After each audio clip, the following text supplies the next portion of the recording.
All right, everybody. Good evening, good afternoon, good morning, good night, whenever it is you tune in. Hope all's well. I'm Noah. To the right of the screen for you guys is Jarvis. Soon to be with us is Trey. And whew, who would have thought that we'd have been in this predicament? Yeah, this is a true statement, bro.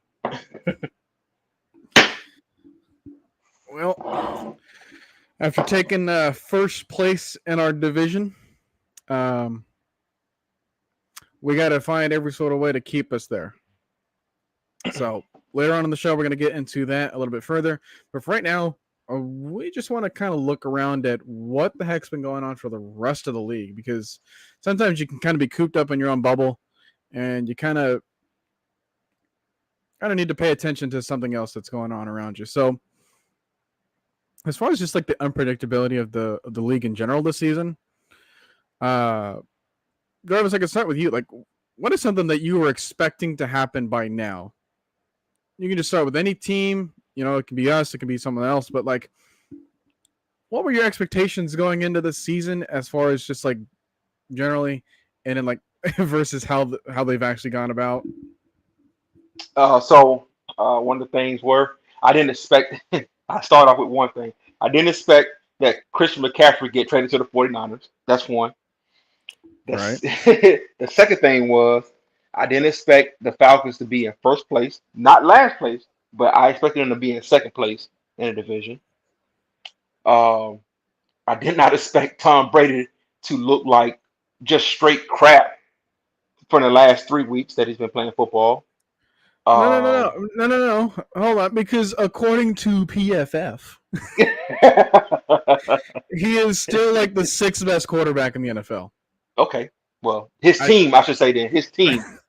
no, you can easily group him in there. And the last thing I would say, I didn't expect the Eagles to be going into 7-0. Yeah, because they got what Pittsburgh right now tomorrow. Pittsburgh, yes. Hmm. Yeah, they're a bit too dysfunctional. So all right, let's say hello to the people that are here before Trey. Yeah, that's right. I'm shutting you out. Nathan Floyd, RC Plane Builder. Good evening to you guys. Thanks for What's going tuning on, in. everybody? Tracy said he's going to be here in a minute, and that was a couple minutes ago. So I think for me so far, like what I was expecting to happen, I'm going to go on with a former player of ours. Yeah, I was not expecting Matt Ryan to be benched. Mm. Um, let alone for like Sam Ellinger. At least like Nick Foles could make sense. But Sam Ellinger, yeah, the rookie out of Texas. Oh, it's his second year. It's his second year? I, whatever the case may be, he's a 6 rounder. Okay. Like he looked okay in the preseason. Hmm. So I don't know if that was like his rookie year, but it might as well be. You know, like we haven't seen anything from him. So, Hmm. but now is going to be his time to join the ranks of the rookie quarterbacks that are starting. Speaking of which, Malik Willis Malik is Willis, going to start yes. tomorrow because of Hmm. Tannehill's illness, whatever that may be. Uh, Not because that Malik has earned it, This is because true. I don't know, like first time on the field and you already fumble on a handoff. I get that's like not your calling card, but still doesn't help your case of being on the field. Okay, Yeah. so Nathan Floyd is his second year. Got it.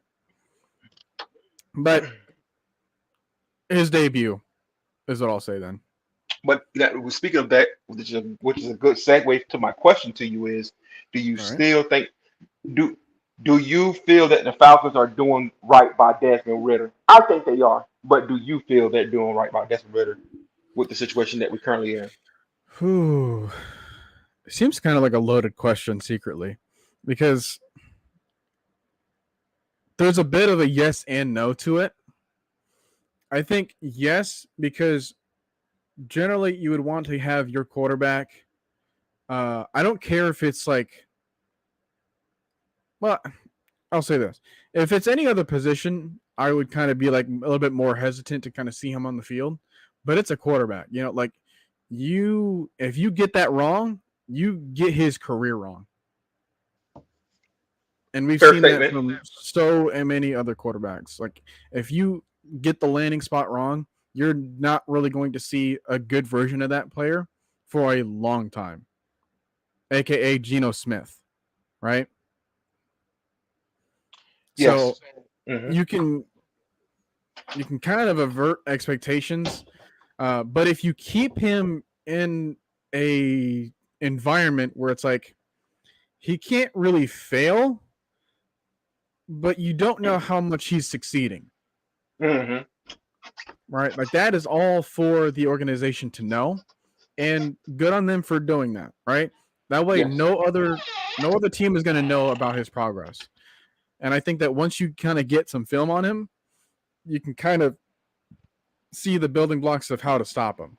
And I don't want to have that happen to him immediately because Yes. then you're going to kill his confidence. Whereas the other side of it is if you throw him in there right now, is the offensive play style going to change? My quick answer is no.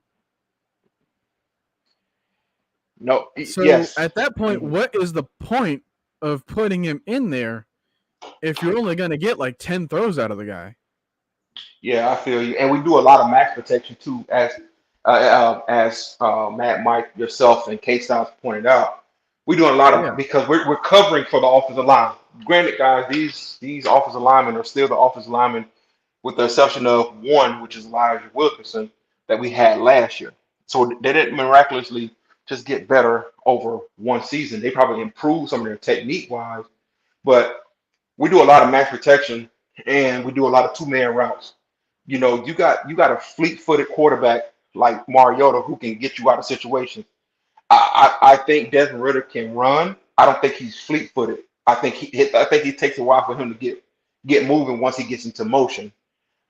As you've seen with the Rams game when Marcus Mariota had failed, got right back up and threw the ball. I don't think Desmond Ritter could have did anything of that nature. Yeah, Mariota is definitely quicker, but I think overall Desmond might be faster. My fast, He just yeah, has that longer stride. He's just got yes. long range speed, like that straight line speed as well. He reminds you of Uh, what's the quarterback 49ers used to have, Kaepernick. a little bit, yeah. So, Also, could see some of like Terrell Pryor in him. oh yeah, oh So, whoa, you went back, didn't you? well, at the same period. Anyways, Trey, good to have you on the chat with us. What's going on, Yeah, Trey? going on, y'all? Not much, man. Man, I ain't gonna lie, I missed y'all, man. I don't have surgery again. Just in here. So, Everything okay? Healing up properly? yeah. Same as usual, same as usual. I feel you. I feel you. Well, I hope my prayers go out to you, brother. Hope everything gets well with you, man. I never had a surgery before, so I can't tell you how it must feel. But I've had a couple needles doing dental surgery and stuff of that nature. So yeah, I hope everything goes well for you. Thanks, man. Yeah, same here. For those in the chat that don't know, what was it like 2 months ago at this point? Month and a half? Yeah, but well, actually, since we're about to end in November, yeah, about a month and a half. Okay, yeah, Trey tore his ACL. So Yeah, got surgery a week and a half ago, though. Well, the good thing about a trade is that you're young. What you're 15, 16, 14. 14. So your stuff heal up real well. On the other side, look at an NFL player. In their 20s, 30s, tearing the ACL takes a while for them, even a whole season for them to heal up. So it happened when you were young, which could turn out to be a good thing. Hopefully. yeah, I mean, it's always good that the human body is like heals itself, which I always think is Yes. fascinating. Yes. But Trey, to kind of get you into the conversation, we're just talking about the unpredictability of the NFL. Jarvis has touched on like the Eagles being undefeated, about the Giants being 6-1. stuff like that. Um, Yeah. Tom Brady just like falling Tom apart Brady. almost. Yeah. Him and A-Rod. And then I had to bring up Matt Ryan's situation. So You know, those three were like locks to make the playoffs for me before the season started, which is kind of weird because now you're seeing guys like the Russell Wilson thing going on. You can barely put up 15 points in a game. The Jets are winning football games. We're in winning the division. I mean, we may not be at 500, but I'll take a 2020 NFC East type situation where you literally gonna win like 8-7 games. But it's weird NFL world this year. As I'm gonna tell you, like Noah always says, friends, it is not always greener on the other side. All these football quarterbacks that got traded or wanted to get traded and all of this, oh, it's ugly. It's an ugly season right now. Wide receivers too. Devontae Adams ain't did barely anything out there. I mean, he had 2 good games, but other than that, it was really nothing there. Unless he, Yeah, well, no, that was Josh Jacobs. Josh Jacobs had a good game last game. yeah. And then CMC being a 49er. And then also like the reports of Alvin Kamara possibly joining the Eagles as long as the Saints get their first round pick back. Oh, they cut that down. Yeah, I was like, they trying to get rid of they trying to get rid of Kamara right now, Noah, because he possibly has some legal issues coming up and they don't want to deal with it. At this point, I don't think the Saints or Eagles care anymore. Saints just want that Right. first round pick back because they know if they know if they don't win. I say if by week 11, 12, and they've only won 2, 3, 4 games, they know that first round pick is going to try to come in hand. So if they got to trade one of their best players to get maybe a franchise quarterback, because right now, I think their first round pick that the Eagles have is the number 3 or 2. I think it's like 6. It's a 6 pick. Sitting still. Top 10 talent is very gifted in this league. I think we can be saying that with Drake and Kyle, but yeah, I mean that pick may just. I mean, I won't want to say it'll make or break the team for the next couple of years, but it may have, because other than Desmond, what other quarterback can you say really has a chance at being a franchise quarterback down the road that was picked, that was not in the first round? Malik Willis. And we'll see tomorrow. No, you tripping now, Noah. We'll see tomorrow. What else do you want me to say? Skylar Thompson? Oh, no, you didn't.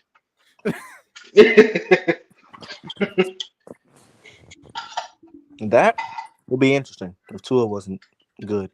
Kansas State ain't had a good quarterback, or I can't even call Josh Freeman a good quarterback.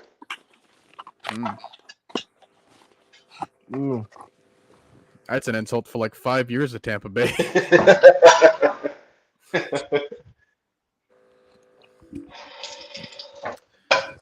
But I think that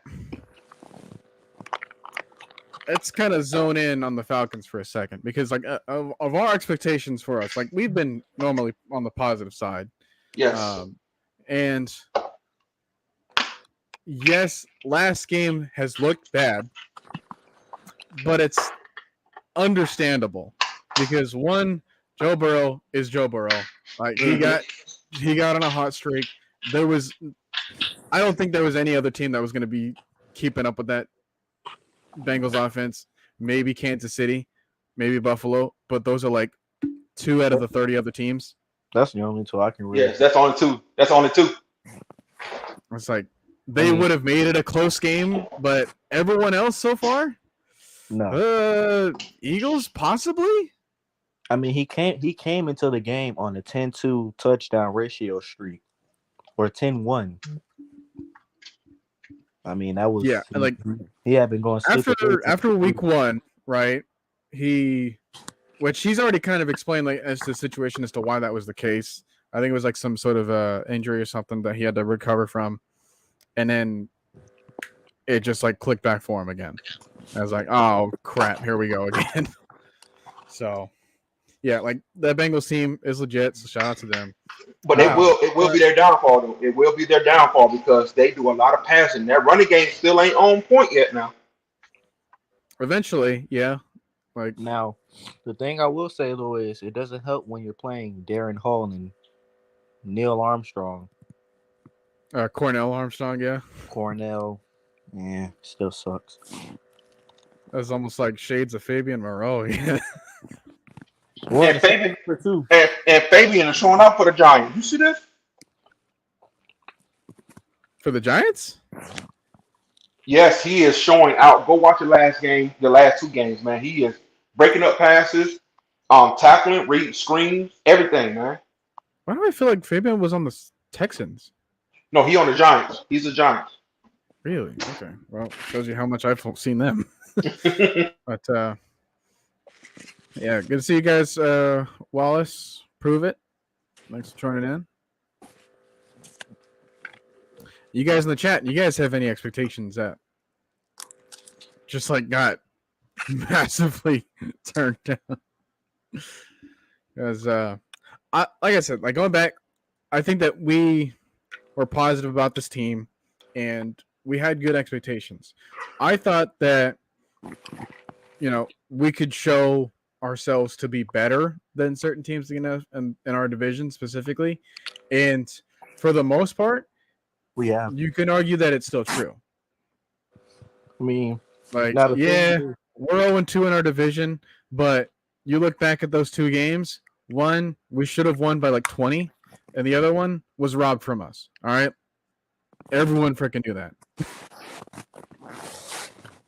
I mean, And those two games just alone takes us to a winning record, and it's like separates us from the other teams already.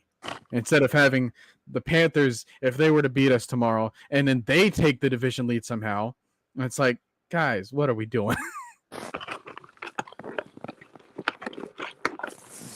that's something I can't go for. I mean, it's literally like they're trying to give us the division at this point. The Saints are in a downward spiral with injuries, coaching is terrible, and you have Andy Dalton starting at quarterback. The Tampa Bay Buccaneers are washed. Basically, I mean, we were waiting on that to happen last year. Kind of Yeah, showed but yep. They just lost Shaq Barrett. yeah, that doesn't help. Panthers are the Panthers. I mean, and to be honest, I'm not really surprised at that the Panthers won last week. I mean, I expected them to lose, but it's like it's a thing with the Panthers. For some reason, they'll have one or two games that they win. Okay, now they're usually going to win about 4 or 5 games at the year, but they'll have that one game against that one division opponent where they just literally dominate. Last year, it was that Saints game when they won. I think it was 29-6 or 29-7, something like that. Something like, yeah. And then again, they dominate the Saints and the Bucks. So hey, run out of gas before you get to us. But, hey, man, have at it. Well, we try don't your have to hard? face McCaffrey this season, despite having to face both the teams that had him. That's a good thing. I'm kind of glad that happened. I mean, that's God's work right there. I mean, you played I wouldn't say an injured 49ers team. I mean, kind of, but not on the offensive side. You play a good 49ers team, you beat them. And then the week after they trade for Christian McCaffrey and Robbie Anderson, they trade Robbie Anderson too. Mm-hmm. So now all you have to play is Deontay Foreman, PJ Walker, and DJ Moore.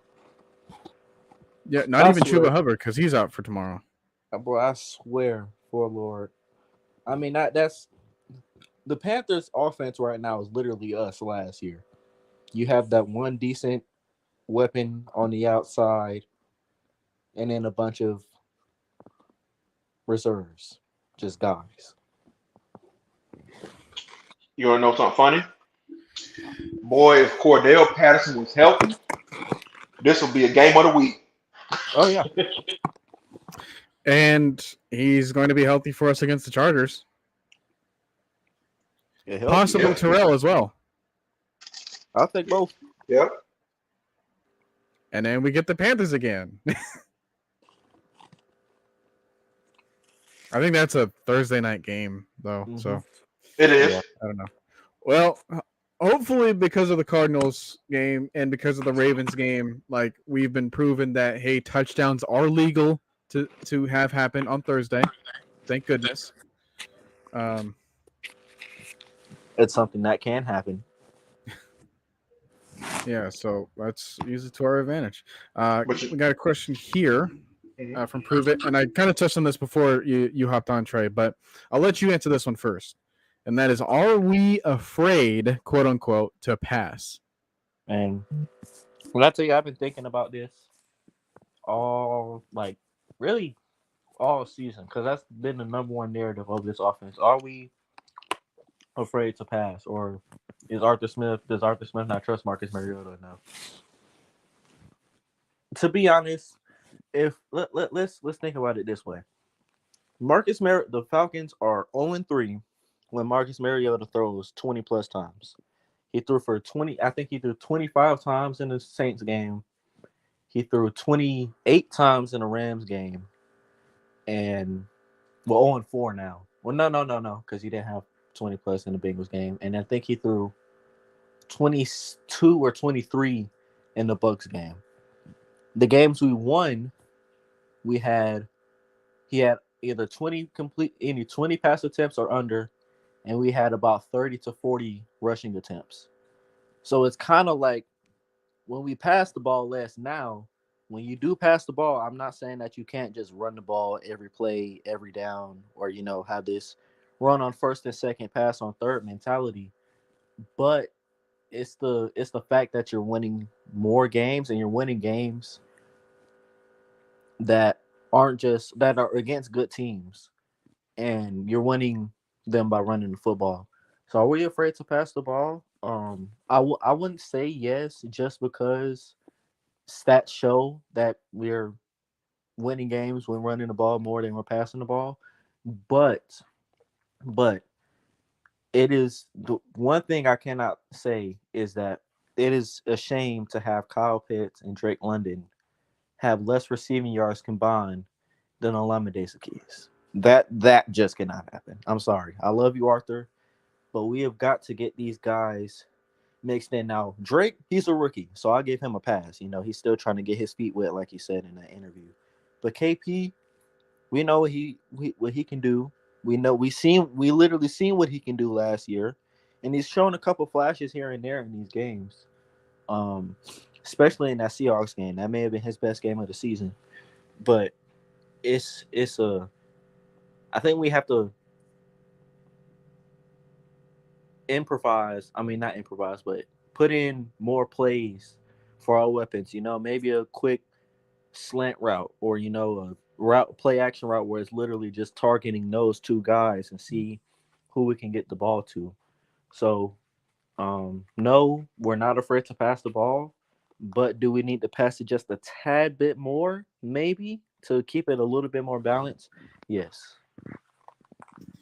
Yeah, I mean, you look back and I think we're like 4th in rushing attempts in the season, but we're 31st in pass attempts, only behind the Bears that had a historical low amount of passing attempts, and they are creeping up to us. So it does seem like a concern. And I was like thinking out loud about this at work earlier today, because like you're saying about Kyle Pitts and Drake London, like we drafted these guys first overall, and this is Arthur Smith's offense. Like this is what he wants to do, right? Like nothing's holding him back. This is the team that him and Terry have constructed, and then for Dean Pease, that's the defense that he constructed. But for offense purposes only, we're just going to talk about what he's been using. He has been using Matt Ryan last year, Marcus Mariota this year. All right. With those two quarterbacks come two completely different type of offenses. So you have one playbook for last year, one playbook for this year, but then there's the wild card of what Desmond Ridder could be. And that's like the possible playbook for the future. So at what point do you implement that into this season? Because if he is the same mold, if he is going to be the same kind of quarterback as Mariota now, then I think it's just a matter of, okay, well, here, when we will pass, we're going to pass to one of the best, to some of the best weapon options in the game. But when we will run, we're going to try to run with some of the best run blockers, just run people in general in the game. There is a sort of balance to that. Now, what has worked for us more, Trey already alluded to it, it's running the ball first. Like when we win, we run. When we run, we win. They go hand in hand. But then you start to see games like last week, and then it's like, okay, well, we're down by like a couple scores, and we still only had like 13 pass attempts on the day. And you only completed 8 of them. Right. One of them was the 75-yard touchdown pass to Damiere Byrd, which I have a quick little story about this. So I was trying to watch this game, but for some reason I just couldn't gain access to it. Like I don't have the cable set up and whatever like I did last year. So for whatever reason, I'm not getting the games. So I have to go to other means. And I found like the Fox site where I can kind of watch the game, I guess, for about an hour. And then I like kind of refresh the screen and then go back into the site and then like give you like an extra 5 minutes of that. After that 5 minutes had passed, okay, all right, let me start looking around for other means. And it's like, okay, well, I can kind of wait for it a little bit later because it's about to be halftime. As soon as the 5 minutes has ended, I flip onto the radio of the NFL app, and then I already hear Wes Durham, our away commentator, go, 10-5 touchdown. Like, what just happened? It's quick. Been 10 seconds since I just looked away from the Fox thing, from going into that one, and I already missed another touchdown for us. I don't feel bad. I have the NFL Sunday ticket and missed it all completely. All I heard was 10-5 touchdown. I was like, oh, what happened? Just like that. Yeah. And I'm like, okay, well, I'm trying to figure out what happened. And then I'm like going into like the NFL game day, or it was like the NFL channel. The NFL channel was on a commercial. I was like, okay, well, oh, NFL game day. That's it. That's the other thing. And I'm like looking for it. And then I'm like waiting for the ticker to kind of rotate till it shows up to our game. And then I already see that like we have the ball and I'm like already in scoring range. I'm like, now what happened? And that was when Avery Williams had the punt return. I'm like, are you kidding me? Yeah. It seems like we're having our best game when I'm struggling to trying to watch the game. That's usually how it is, man. It's one of those things. If you look at it, you know, like I told you earlier, Noah, it's the Falcons are doing a lot of man protection, and there's a lot of 2 routes combination, which if you run a lot of 2 routes combination with a lot of drags and things of that nature, you limit space, and space is being limited. So I don't know if Marcus, somebody said this on one of the other platforms, or I think it was Mad Mike, I can't remember, where it says maybe Marcus is afraid to throw into those tight spots because he don't want to turn the ball over. And then that's where you get to the point of holding on to the ball for too long. And so if our offensive lineman, I think it's a combination of things. I think it's Marcus, the confidence of Marcus. I don't know exactly what that is. The offensive line and the limited space situation, and then sending just 2-man routes. At some point in time, we gotta let go of the reins. I know Arthur Smith want to protect his players. Don't want to see it, put them in bad situations. But in order for you to play with the big boys in this league, you got to throw the ball at least 20 times, 25 times a game. Because you don't want to have them load the box with 9 personnel just to stop the run. And they know, so go ahead. They're gonna use our grit splits against us. Yes. Yes. So that's So literally all the Bengals did last game. You could tell. I mean, single high just put 2 corners out there and pretty much man up or play zone. That's pretty much all they did, and it worked. I mean, it that one drive, it really didn't, because we were kind of mixing it up. Pass here, spread out here, bunch up here, I formation here, pistol I here. So you kind of mix it up, but later into the game, we just really stayed with that pistol I, and he really just kept 9 to 8 guys in the box. And but Trey, what's funny? I hear what you're saying. It makes a lot of sense. But you both know once you put stuff on film, the league looks at that. They're like, oh, Falcons can't really pass the ball. Cool. This is how we beat them. So don't be surprised tomorrow when you see the Carolina Panthers loading up the box coming out the gates. And here's what I would want to have happen, right? Maybe Arthur Smith is throwing as keeping some curveballs close to the vest. Like maybe he's giving you certain looks on film, and then he's going to branch out of that and create a different play outside of that. Maybe he's going to give you the same look that you've always seen from us, but then maybe instead of 2 routes, we're going to throw a third, right? Like we've seen like the running back come out of the backfield, like the Browns game, right? We had like that 12-yard or a little bit more for Algier that picked up like a 3rd and 12 for us. And I was like, yeah, that's good play design, Mm-hmm. Like we're going against what the rest of the offense is doing. Yes. Kyle Pitts touchdown, for example. As soon as I saw that Kyle Pitts was singled out, I was like, touchdown. Mm-hmm. Mm-hmm. The play wasn't even snapped. I just saw the motion from Damiere Byrd. I was like, yep, touchdown to Kyle Pitts. Because they thought we was going to run it. Or it was either that or it was going to be a screen pass to Byrd, but then like Mariota just like held off, looked to the right just enough time, and then just kind of threw it over Fred Warner, and that's all you need to do. Mm-hmm. Like you don't make it too hard for yourself.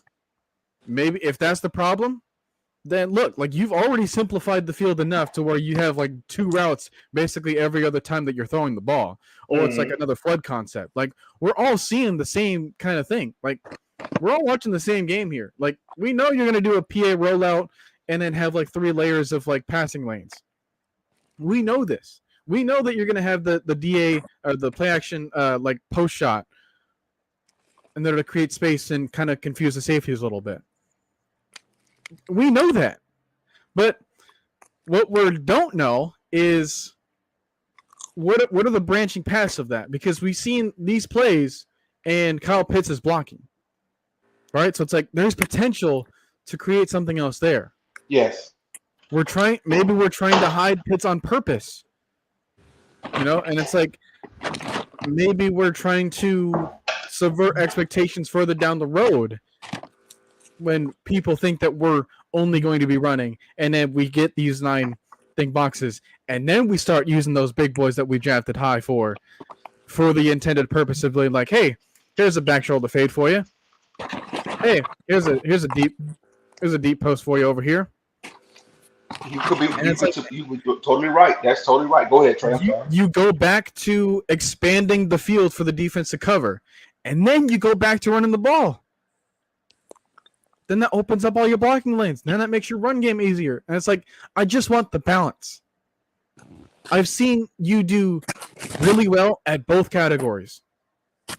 That Saints game was one of the best passing. I think that was the best passing game we've had all season. And we just had the 49ers game. Yes. Yeah.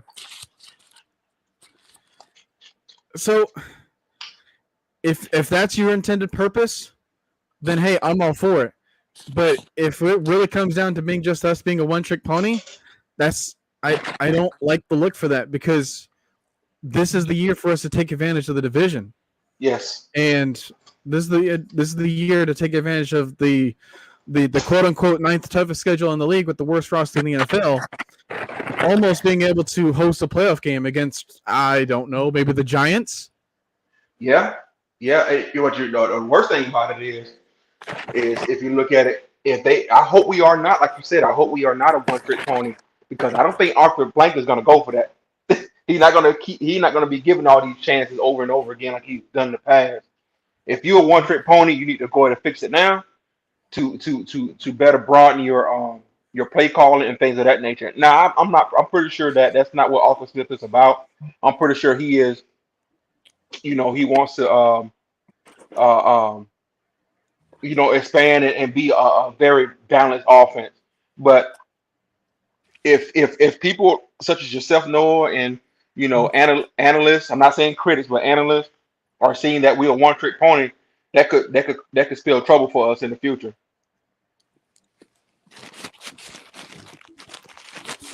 Yeah. So, Trey, you got anything else to add?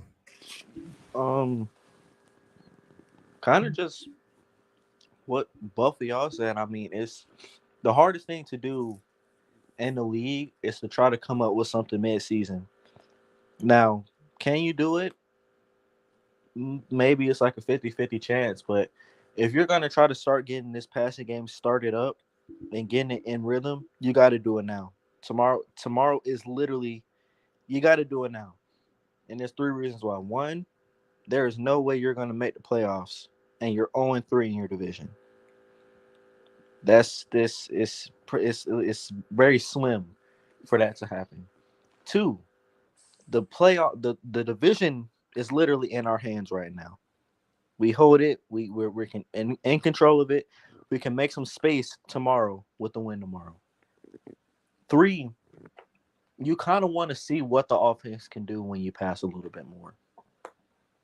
I mean, I think we can all tell, or at least every NFL fan can tell, that we can run the football very well. It's not a secret. It's not something that's kept, under the ropes. I mean, we run the balls very well, and that's what I've been waiting for.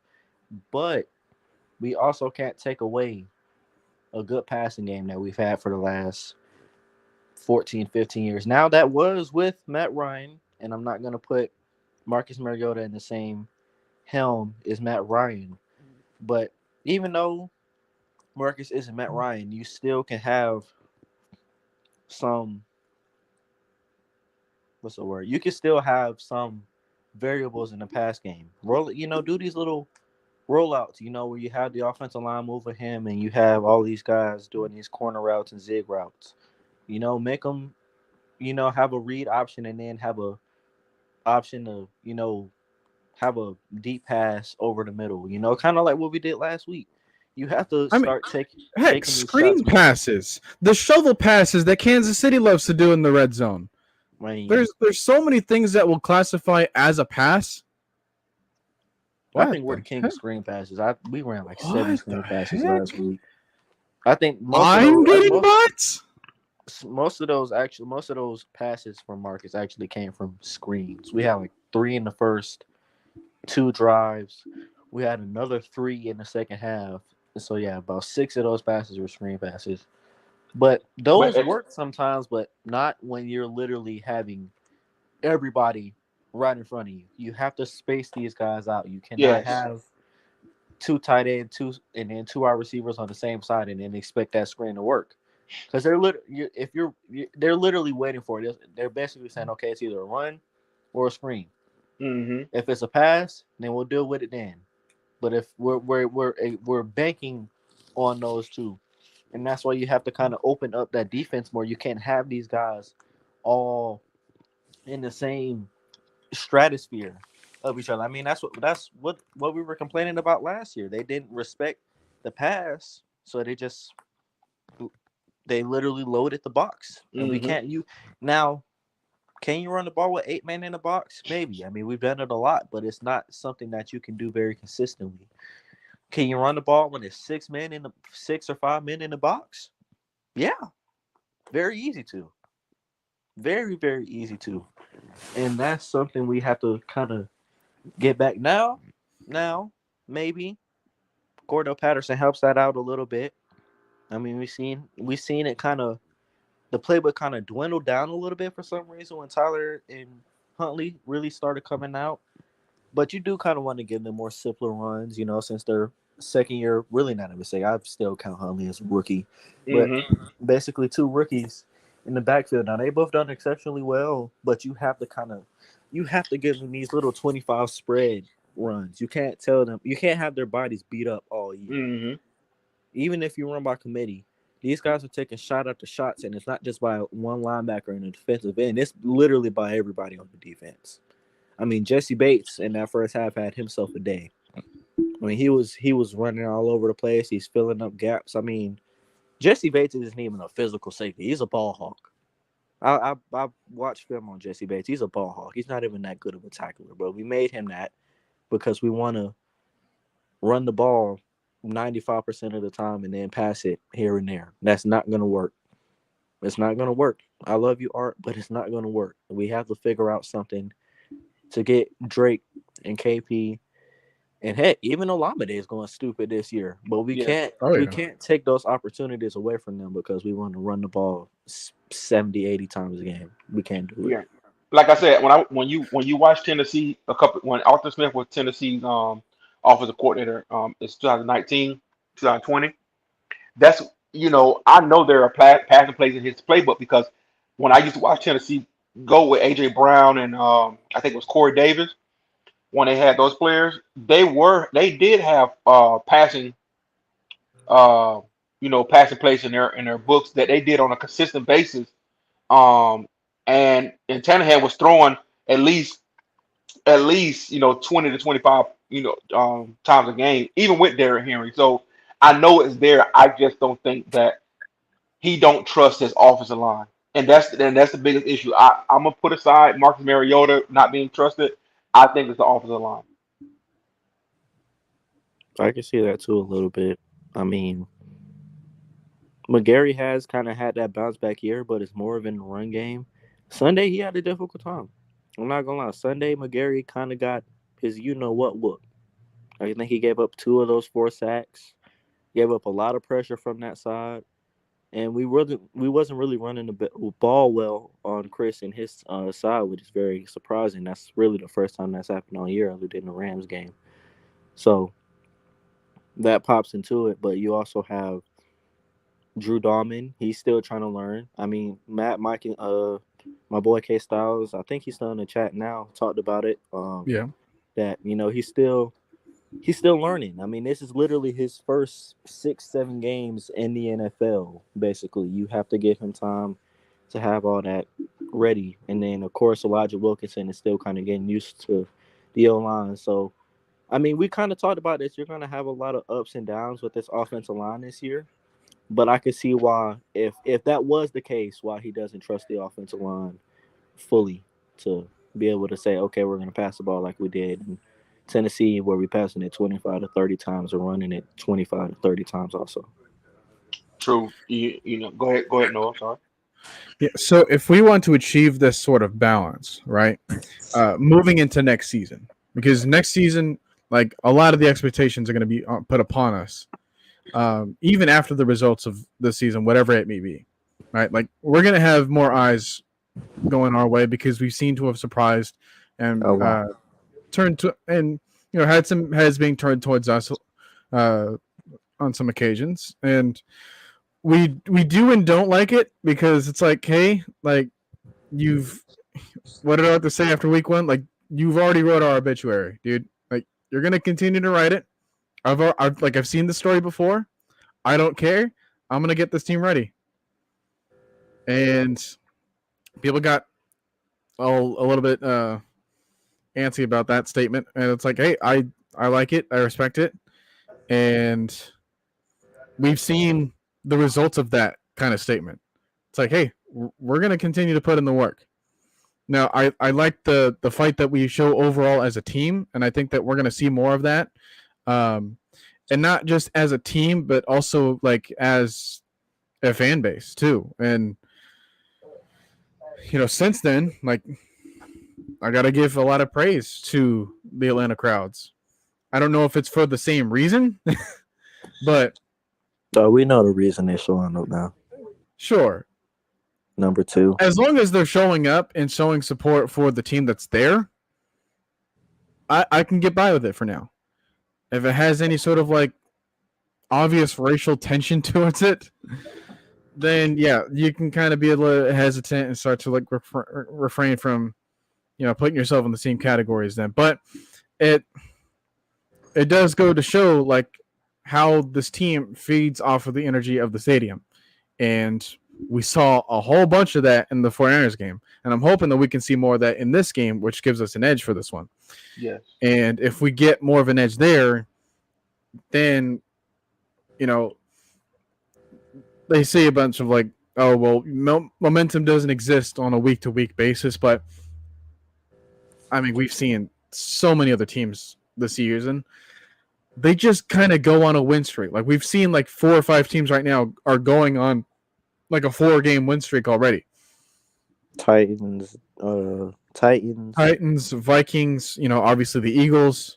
and the Giants.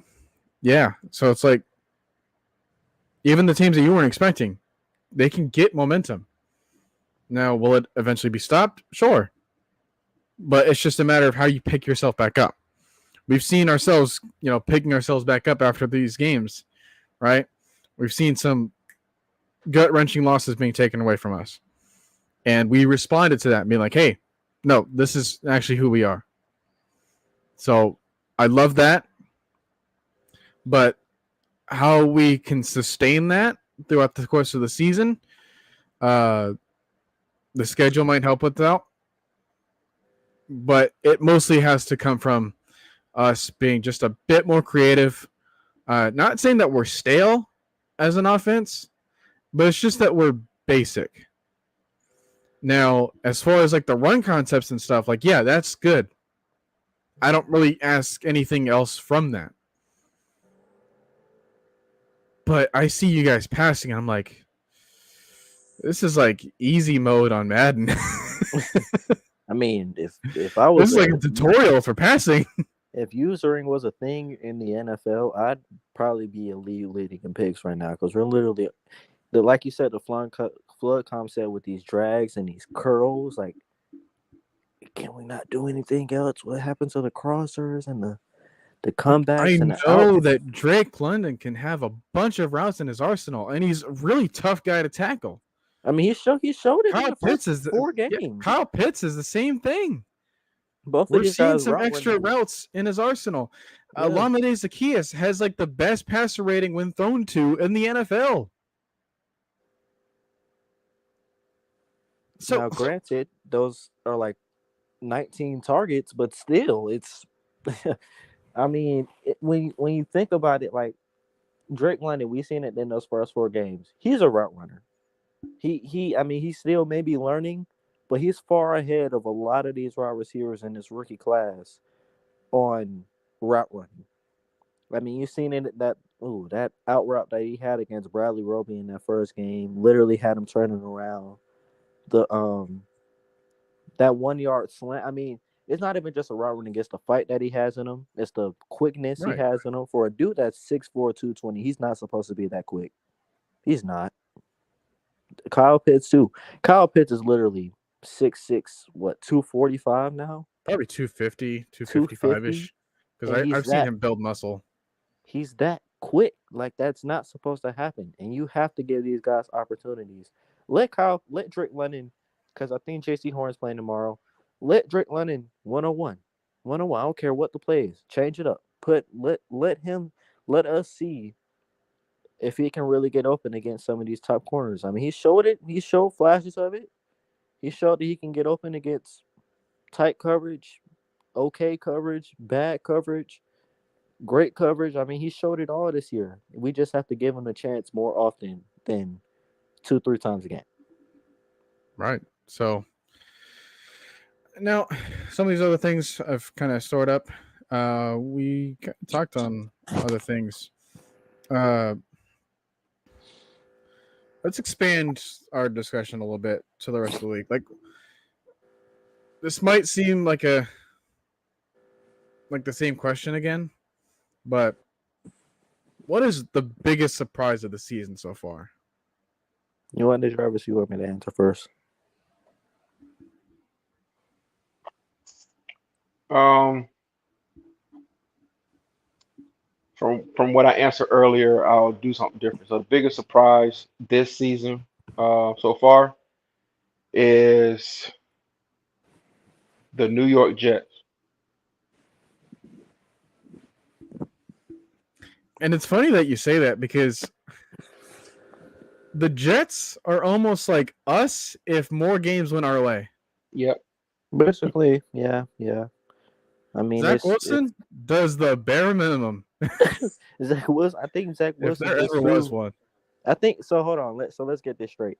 So that win that the Jets had last week, Zach Wilson threw for like 138 yards. The week before that, the Packers game, he threw for 116. So it's not like he's throwing for like 250 yards and 3 touchdowns. Like he's literally throwing 23, 25 times a game. But like we said, they're mixing up that run pass option. They're letting their playmakers be playmakers, and they're letting them do what they do on the outside. Hmm. Now, maybe that has the fact that Joe Flacco is a little bit more smarter, uh, league wise and defensive wise than Zach Wilson is right now. Sure. But I'm not gonna lie, the Jets are a scary team when Zach Wilson starts getting more and more and more. What's the word? Season, because he's got the arm Experience. talent. He's got the arm talent. He's definitely got the accuracy, the wheels. He's shown us that, and then terrible. I'm sorry about Brees Hall. But when Brees Hall comes back, you got that Garrett Wilson, Elijah Moore, maybe They're getting James Robinson from Jacksonville too. getting James Yep. Robinson too. So Hmm. I mean that Jets team is scary, and I really don't think with James Robinson. I think he's a very underrated back that was in a bad situation for years. I think he finally shows who he is, in this Jets offensive scheme. And they ain't really trade much for him. I think it was like a fifth and a sixth. Oh yeah, it was like, hey, come over here. I was like, yeah, sure. That was Good it. to That go was the from trade. I mean, he literally said, "Hey, you 5-2? Hey, bet. You got my plane ticket? Bet. Yep. Hey, Yeah. just a heads up. Just a heads up. I want to say, Noah, congratulations to your Sacramento Kings for winning today. That's one. That's one in the basket for you going forward. Mm. Couldn't be I my don't really, Warriors. I don't really follow basketball that much, so I'm not gonna declare them. Uh, I mean, like, I'm with the Hawks fans, so I'm probably gonna be more inclined to root for them. Although, like, I mean, I saw like this one statistic earlier today. Jay actually sent it. It's like Trey Young already has more games with scoring 30 plus points and 10 assists than guys like Dwayne Wade, guys like Kobe Bryant, guys like Steph Curry. And it's like, Hmm. this guy's 24. Yep, 24 years old. 24. Woo! More to come. Yeah, I mean, that's fantastic. But But Brian Peoples mentioned another team in Seattle, or more specifically, Geno Smith in Seattle. We kind of touched on him a little bit. yeah, I was gonna say that. yeah, For my Gino doing his surprise, thing. I was gonna say that for my surprise. I mean, Geno is Geno looks like Russell Wilson. Geno looks like the old 2019, 2018 Russell Wilson. Hmm. I mean, and I think that's the thing where we say, with quarterbacks, where they go is one of the most important things. Geno with the Jets 10 years ago, yeah, that really wasn't going to work out. Geno with the Jets now, maybe that most likely would have worked out. But I think he's getting to show what really he was made of, out of West Virginia. That's where he came from, right? West Virginia. Yes, West Yeah. Virginia. Hmm. Yeah. So that You know what would he's my kill me? biggest surprise so far. You know what would kill me is if he gets an MVP vote. Oh I yeah, it'll mean, be over with. I mean, It'll be he over is with. he's only And Russell 28. Wilson never got one. I mean, he's only like 28, 29 years old. I mean, he's still got I mean, of course he's got a lot left in the tank. He's been a backup quarterback for years. But I think he's early 30s. yeah, like If he was drafted 10 years ago, he wasn't drafted at 18. Yeah, he's like 30, 31. So he's got some gas left in the tank. Maybe next year when you get a full season of a reloaded Geno Smith, might get him. I mean, with how Russell Wilson's playing right now, they gave him $48 million. He said, "Hey, I'll take the money. I'll give you 9 points and a biscuit. Is that good enough?" Yeah. Prove it said that we have a pass rush. Now, if you paid attention to us, I don't find that as surprising because I've been praising Arnold Ebiketie ever since we drafted him. And D'Angelo Malone. But you did say in those pre-draft videos that Arnold Ebiketie would be a steal if we got him in the second. I do remember that. Yeah. And I think it was one mock draft that we had. You said that Arnold Ebiketie was a first-round talent, which I didn't know about him somehow, some way. I didn't know about Dr. Pass Rush. But yeah, he is proven to be a very, very well known guy. I mean, Baldy said it best. I mean, this dude is literally just a tick away from having like 6 sacks on the season right now. Mm-hmm. Yeah, And this could be a breakout game for him this week.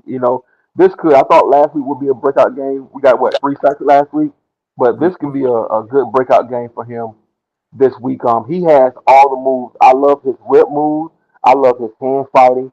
I love his counters. He's very good with that. This could be a real big breakout game for AK. yeah, and Brian Peoples, thanks for the memory. Yeah, what I say, he's already won. All right, leading the team in carries with 70, and even though he's like our third running back on the depth chart, don't matter. All right, guy's been producing. Just had his first touchdown of the season of his career last week, and I'm like, hey, shout out to him, man. And he's gonna get more. Don't get it twisted. Algier can finish the season with at least 5 to 6 touchdowns. I think he Oh has yeah, like 7. I am not celebrating his First and like he's this is not like his finished. first and You know, only. Yeah, I think I you notice a lot of people are saying, "Where's Damian Williams?" That man is not coming off IR and anytime soon. Because the thing is, you have Caleb Huntley, aka the Duke. He's looking like a pretty young, cheap, valuable running back for years to come. And then you have Tyler Algier. What do you need to bring back some old heads for? I mean, well, other than Cordell, I'd take Cordell back in an instant, But Damian, I literally saw you for 2 drives. I'm not Yeah, really don't sure. don't be surprised if he gets the Marlon Davis treatment. Yeah, I could see it coming because it's like what the thing with the Marlon Davidson thing is. Okay, Abdullah Anderson's doing okay. Taquan Graham's doing good. He's breaking out right now. He may not have the And production, but he's taking up those bodies that Grady Jarrett needs to get on 1-on-1s, and that's and, really and Anthony Horn. Hmm and Timmy Horn. and they And just really, promoted Jalen Dalton from the practice squad. yeah, and really, that's all you need. I mean, that's when you think about it, that's really all you need in the NFL as a star defensive tackle. Just give me somebody that will give me enough help to pull some help over there. That they're afraid enough to pull them over there, and then it helps with the edge rushers too. With Lorenzo, Lorenzo Carter's been okay this year, but Arnold Ebiketie, he's pulling out pressure. So now you have to send a tight end to chip him, or you got to send a tight end to chip a blitzing Michael Walker or Troy Anderson. Yeah, Rashawn and Evans hasn't really been the best blitzer, but he's that's been why okay. I say that it's going to be hard right now to even imagine the Falcons going out and trading for somebody like Deron Payne. I mean, yes, he's on the trading block to be traded or so forth, but I don't think the Falcons are looking for that, especially if he's going to be a free agent next year. Who's to say that he's not going to that he's going to want to sign with us again after this year, after becoming a free agent next year? We just giving them draft capital for what a guy who's going to play for us for a total of what 7 games or 7 to 8 games remaining, maybe 9 games remaining. Really, well, actually, no, because there's no chance he gets on us, like gets on the team by the 9 plays tomorrow. So yeah, about 9, 8. I mean, when So you really think about it, like with the greedy, even with the Greedy Williams thing, is okay. If you do trade for Greedy Williams, who are you going to put in there for him? Because Casey Hayward has been locks all season.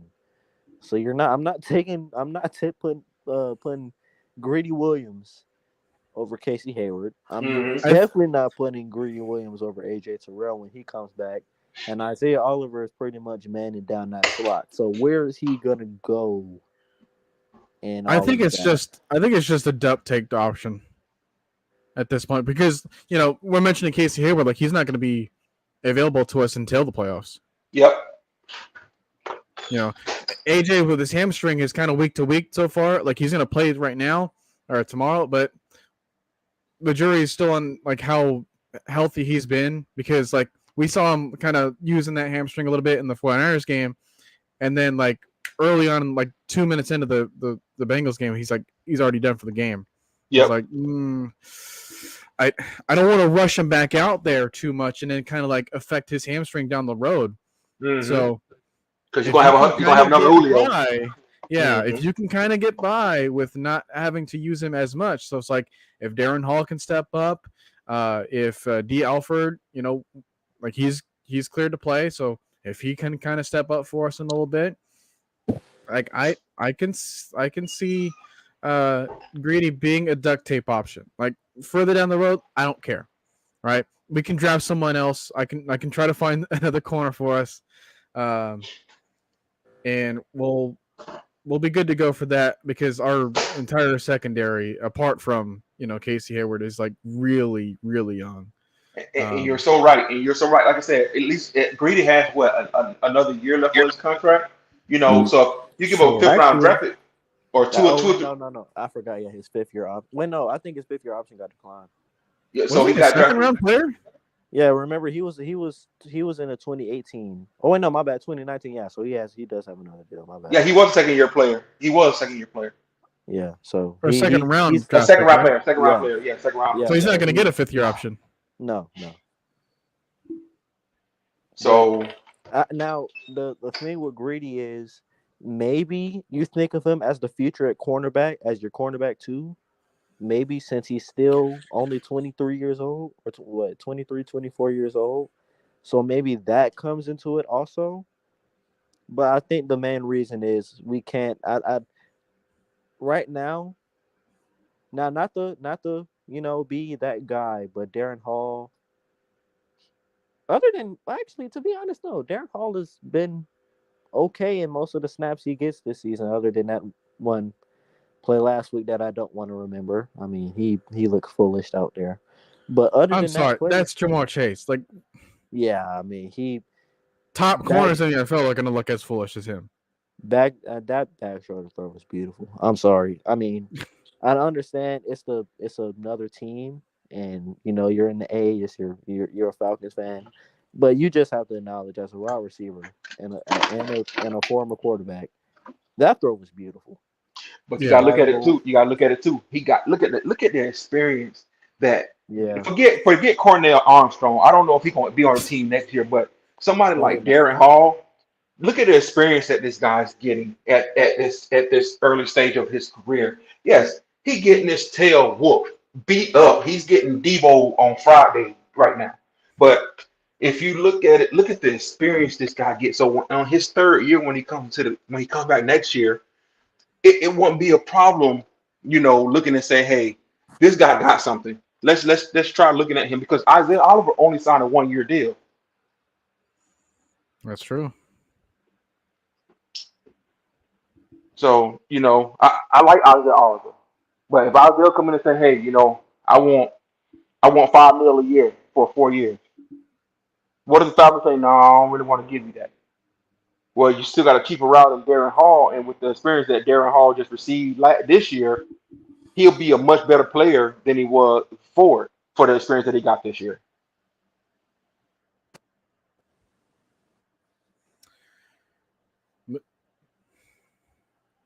Okay.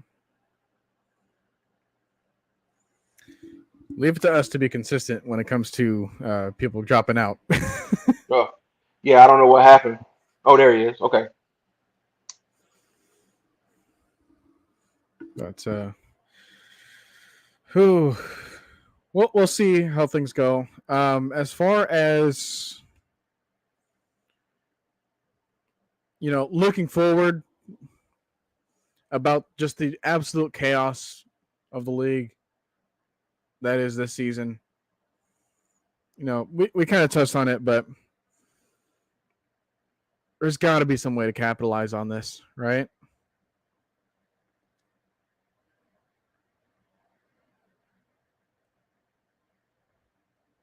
Am I being heard? Yes, you hear. We can hear you. Okay. Yes. Same thing happened, and I was like, my internet just kind of I forgot buzzed I out. was on mute. Yeah. But yeah, like we gotta capitalize on this at some point, right? Yes, we do. Yeah. I mean, it's maybe the first time in 15 to 20 years where you don't have to play Aaron Rodgers or Tom Brady in the playoffs. You got to take that chance. I don't care how much you think you're rebuilding. You have to take that chance. Yes. And this NFC, the NFC is so young and it doesn't have that many teams that can say, I've went in the playoffs many times. I know these guys. I know how they act in the playoffs and in January and February. No. Eagles, basically a brand new team. Cowboys, they're a They're the newly Cowboys. constructed. They're the Cowboys. They're the Cowboys. They're going to do something in January that's possibly going to end up fluking their season. The Giants, I just don't trust that offense to be able to go to the Super Bowl with how they're looking right now. The Rams are inconsistent. The Vikings are okay. I have to see a little bit more from them, especially Kirk Cousins. Us, of course, we may end up being that fourth or third seed in the NFL if we can keep this up. And then a wild card maybe, and this is a big maybe. The man, the I don't know, but shoot, it'll be So maybe the the Cardinals, division maybe leaders the right Seahawks. now, Yeah, the Seahawks. right? Yeah, the Seahawks. Well, they're going to be like, well, I mean, we'll see how the rest of the schedule goes, but they're probably going to be like third seed.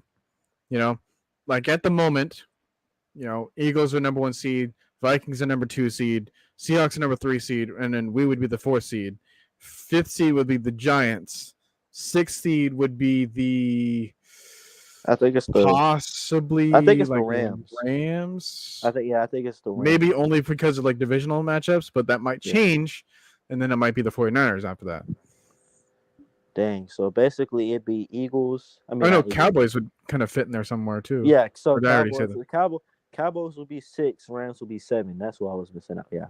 Oh, okay. Yeah. So basically, it'd be Eagles bye week, of course. Now, since the only team that gets a bye week is the number 1 seed, then it'd be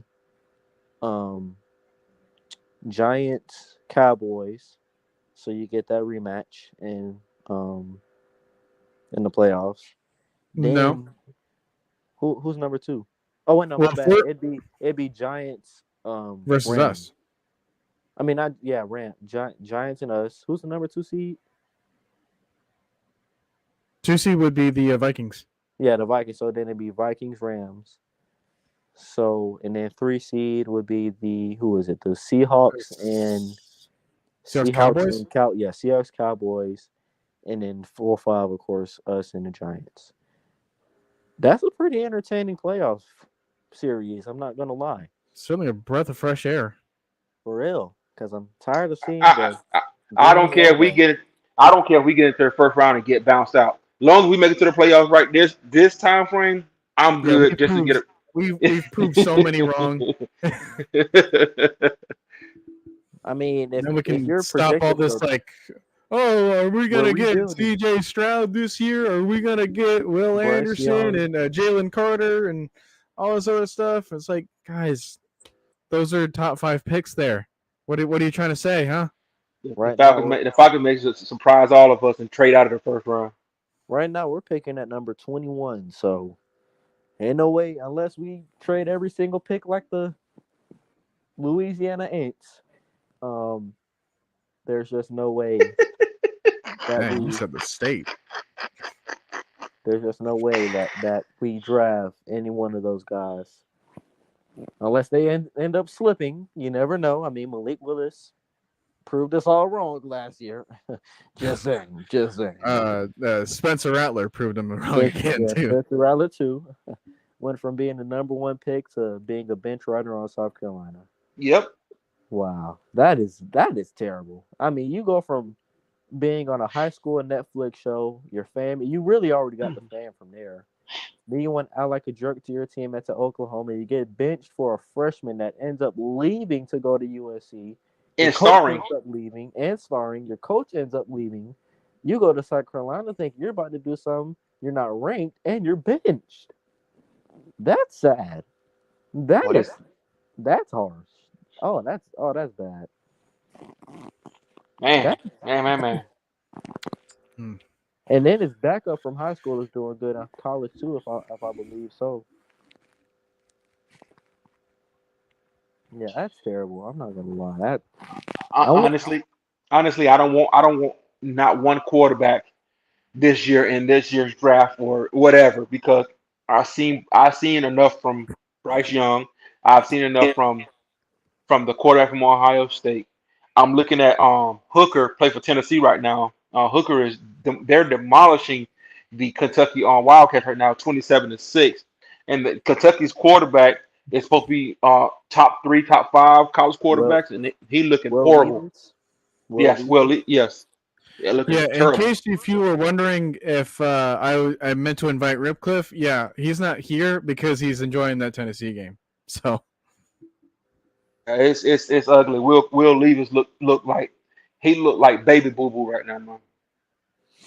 Yeah, I'm not gonna lie. I feel like this is kind of like that 2020 quarterback class again, where they say, "Man, you gotta draft a quarterback," and there's nothing like it, and then there ends up being a bust in out of every single one of them. Now, as an Alabama fan, I'm praying that Bryce Young does phenomenally well because I love Bryce, but the way they hyping these kids up, just like they're all hyping them up to be like 1, 2, 3, 4, 5 and top five QBs in the next 5 years. Like Yeah, I see. it's But you know what? But you know what though, Noah and Trey, none of these quarterbacks are running a pro style offense.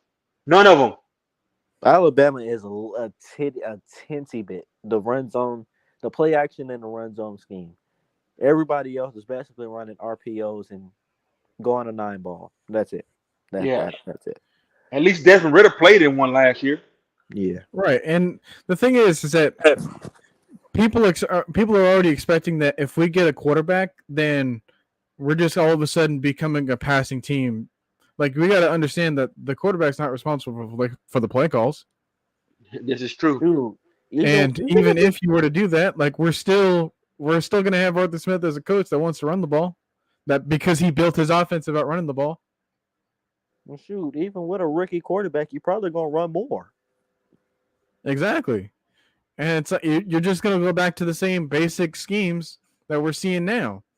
And you know, again, it goes back to the question like, is this for Mariota? Is this for the offense? Is this for the offensive line? Like, it's certainly not for the receivers. Oh no, Like the receivers, like we're I, straight out I there. wish that they would have like the freedom to do whatever they want out there and just basically just do some backyard football slinging, just like mossing people all over the place because I know that they can do that. I mean, we have But to. there's a structure to it, you know? Yeah, you got it. You have to be more. I'm not. Let's say you have to be more. Um, I won't say pass heavy, but you got to throw that thing. You got to throw that rock around. You gotta let Drake run the house in front. I mean, we seen that 49ers game. He head top that one cornerback. Let him know it. Let him know. I mean, that's what you want to see. Let that guy know, and it hypes him up, and it boosts his confidence up. Kyle Pitts touchdown. You know how long that man has been waiting to feel pay dirt again with the ball in a real game. Yeah.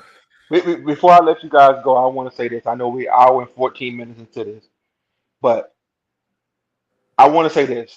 We all know that Arthur Smith has passing concepts in his playbook. Just look at Matt Ryan playing quarterback for us last year. You know that there are passing concepts, more than two-man route concepts in his playbook. I think he's just waiting to make sure that everyone is comfortable in running those plays consistently. Not you complete one pass here and then you go incomplete on the next 5 plays. I'm thinking he just sitting back, waiting to establish everything, like Noah said earlier, to really unleash everything that he wants to do. The passing game will come. I don't think it's gonna be as prevalent this year, but it will come once everything settles in. He is just using Marcus Mariota for his strength at this time. Yeah, and it's like for a time you can kind of liken it to okay, well, you see how teams are being built right now, right? They're trying to be built with this pass first mentality, and therefore the defense is going to be like, all right, we're going to stop the pass first, all right, and then the like the opposite or the opposing offense is going to be, well, I'm just going to add more offensive weapons, right? Like Kansas City, like, oh, okay, well, I'm just going to add Kadarius Toney Already got Juju just because I can, MVS, Travis right? Kelce. Like, I don't care about Ronald Jones, like, Who cares about him? yeah. Already got Obviously, he doesn't want to be on the Chiefs, and I'm thinking like, dude, I don't even care if I don't even know if I don't like the Chiefs. But if I'm on the Chiefs roster, I'm dude, saying, don't complain. Like, I mean, Exactly. you can feed the ride the ball to bench like everyone. LaShawn McCoy and just like gain 2 Super Bowl wins like that, dude. Like, I don't know. I mean, all LaShawn did was put that helmet on, sat on the sideline. Hey, oh, you named me for this one run? One run only, right? All right, bet. All right, that's it. I'll be on the bench watching y'all. Hurry up and go give me my ring. That's literally all he did. 2 years. 2 years. Ronald, stop complaining. You already got your first one. Why not get a free second one, maybe? It's literally free. I mean, they're not even using you. I understand you want to play, but Jesus, man. I mean, they literally give the ball to anyone on the offense. They'll give it to a center if they can. And I'm not Every even joking. every running back on the Chiefs have had a complaint. Shady McCoy had problems with the Chiefs when he was on there. Um, Le'Veon Bell had issue with the Chiefs when he was there. Le'Veon was And washed when he got there. He ain't had no excuses. but Him and I'm just saying though, everybody goes there and these running backs have all of these complaints except uh, um, Damian Williams and Damian Williams, Clyde somebody like Edwards-Helaire. Clyde Edwards-Helaire, and then McKinnon. that other running back, number 10. I keep forgetting his name. Oh yeah, that guy too. So that 3-headed monster back there. But they winning. They don't care how much they get used. As long as they can use a tad bit. And the thing is, they're all like passing, like they're all receiving backs. And they can all catch out the backfield. That's the problem with Ronald Jones. Ronald Jones is not a receiving back whatsoever. Like like he'll give a 2-yard dump off, but that's it. He's not hitting a 5 and out. He's not hitting the Texas route. He's not hitting the wheel route. 2-yard out. That's all he'll give you. Those other backs though, I mean, and it's kind of they kind of have that thing like Clyde Edwards is that, out inside the tackle, and then dump out running back. McKinnon is kind of like that screen guy, and fly and all these route running types. And number 10 is kind of like that bruiser back that you need in those last couple minutes in the game. That's really what they use him for. Yeah. And here's what gets me. Like, I would understand it if you were drafted by the Chiefs. I'm pretty sure you signed with them. Yeah. And they didn't did. change their offense. This is who they've been for the last like 4 or 5 years. You know that offense. You know who's in charge there. For like, and they're gonna end up nearly dead last in the running game every year. I mean, and I'm like, what are you surprised at? He should have went to Buffalo. yeah, at least Buffalo was gonna give him a screen pass nearly every drive. Well, maybe he doesn't want they to be wanted frozen. him too. You know. I mean, Buffalo. I think it was Buffalo, Kansas City, and Tampa Bay. They was all fighting to try to get him, and he went to the Chiefs. So hey, your loss. Your win. I mean, you're a win, but then again, you're treating it like a loss because you want to act like that and want to get released and everything. Who's going to sign you at this point, too? I mean, you barely have any film on the season. At this point, who's going to sign you other than Tampa Bay? And you left Tampa Bay for a reason. So Panthers. I think they're straight with Chuba and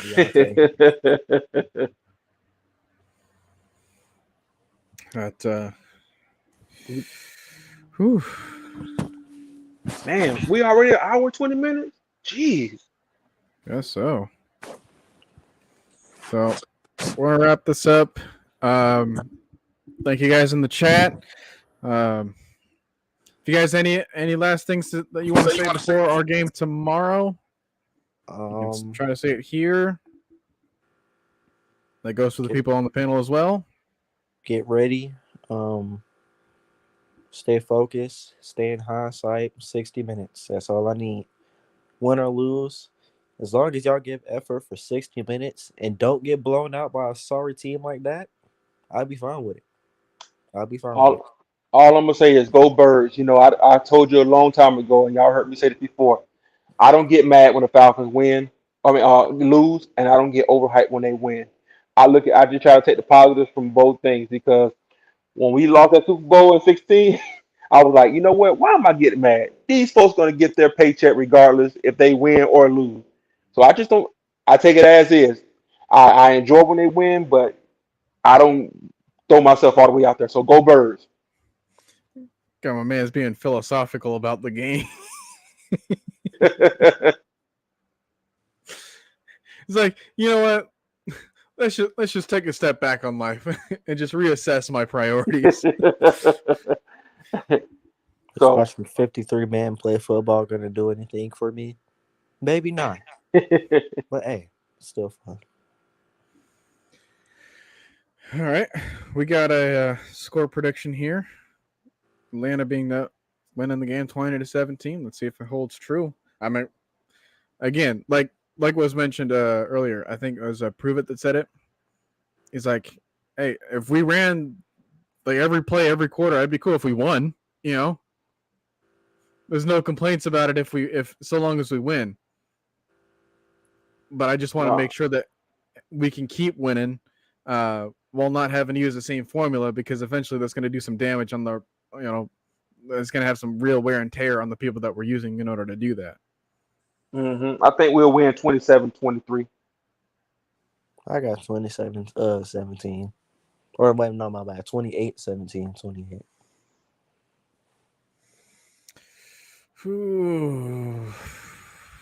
But I think 10 of those 17 from the Panthers come in garbage time, like little last second touchdown when it doesn't really matter. I would refrain from saying that. Yeah. But you can have hope. The thing is, I really just don't see Deontay Foreman and DJ Moore putting up 20 plus points on this offense. I mean, defense, I may be wrong, but hey, we'll see tomorrow. It's 3 hours till game day, so also I'll try to see. Tell Dean Pease, call him tomorrow. Noah, call Dean Pease and tell him do not put Michael Walker back out there, please. I'll see if I can message him.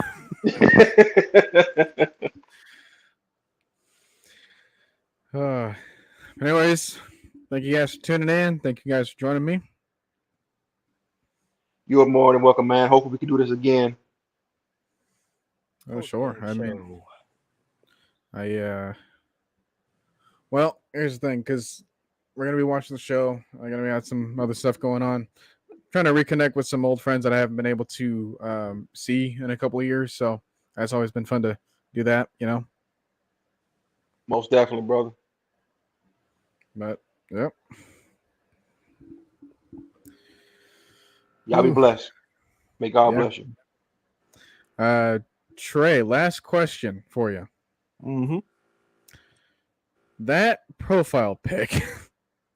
Yeah, that's gonna have to get changed. Yeah, yeah. I was, because I've had this really ever since he got traded, and I never really Right. changed it. But now, I mean, I got so many wallpapers of like how they drop a wallpaper every Wednesday and after the game. So I Uh-huh. have like 17, 18 wallpapers. So I'll be able to choose one. Hey, we'd love to see it. Maybe got to Because I make a don't want stream this yard to account. be I just don't want this to be in bad taste, Yeah, yeah. But I don't want this to be a reminder of maybe got to make a stream yard account. so all right. Hopefully the next time that we see we'll catch you on one of those new wallpapers. All right, man. All love, guys. All right. You as well. All right. Appreciate it. Bye.